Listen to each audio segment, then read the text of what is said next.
The next step has got to be how do we move this into construction? How do we get these projects going? That's how we're going to create the jobs. I'm here with Mark Neller from Arup. We've just got off the panel. Just this moment, I've grabbed you fresh from the comfy chairs.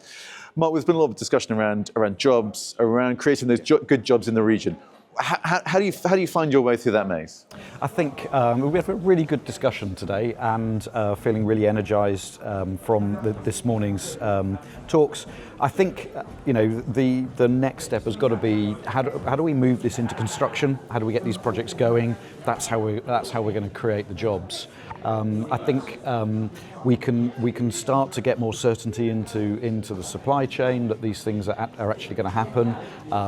Hearing from Chris around the Clean Power 2030 challenge, commitment from the government to deliver. I think once the connections queue reform has taken place and those organisations are getting their connections dates, we're then going to see projects move, and that's how we're going to create the jobs.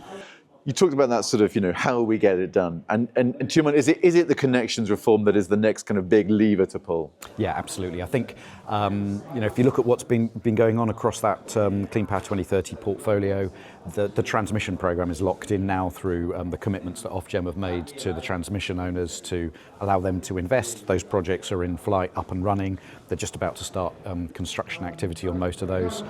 So the next big thing is how do we then start to move forward the renewables generation and the connections queue reform for those organisations that have already got investable projects is absolutely fundamental. And then the next really big thing is the auction round 7 and getting successful projects through there so that those projects can get into the queue and move forward as well.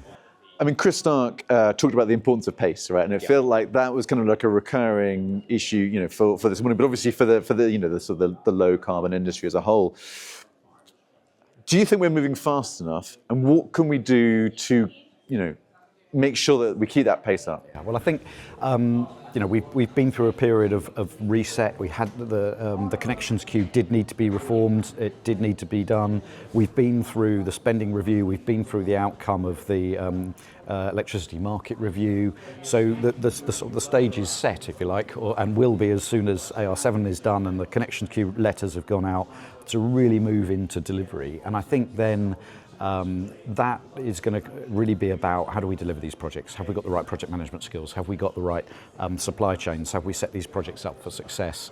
And so thinking about the new kind of way of delivering these projects at scale, in a programmatic way, at pace, in a way that's bringing the best of the client organisations, the engineering firms and the contractors together in a really collaborative environment that's focused on the outcome of those projects. That's the next big step. I mean, it feels like, we hear a lot, obviously, about, kind of companies are always saying, like, oh, can't government do more? Can't government do more? But it feels like, there's obviously that, there's also a question on, there's pressure on companies to kind of step up and do their part.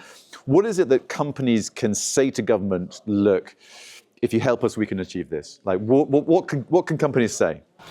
So I think that is about more certainty. There are some areas around the sort of the hydrogen allocation round, around business models that will help with investment.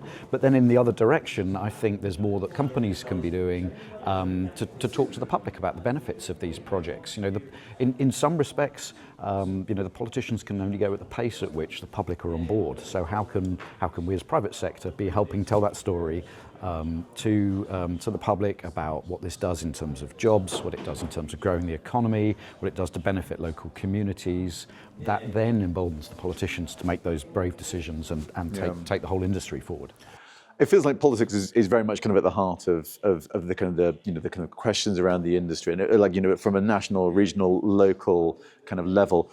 What is it that companies can do, that the industry can do to make the case, right? To say, look, this is an industry worth protecting. It's an industry worth standing up for. Yeah, so I do think it is more about explaining the good news stories about what's going on, and take the company I work for, Arup. We've done a huge amount of work growing our energy delivery capability. We've taken on lots of graduates. We've repurposed people that have previously been working in oil and gas into the clean energy sector.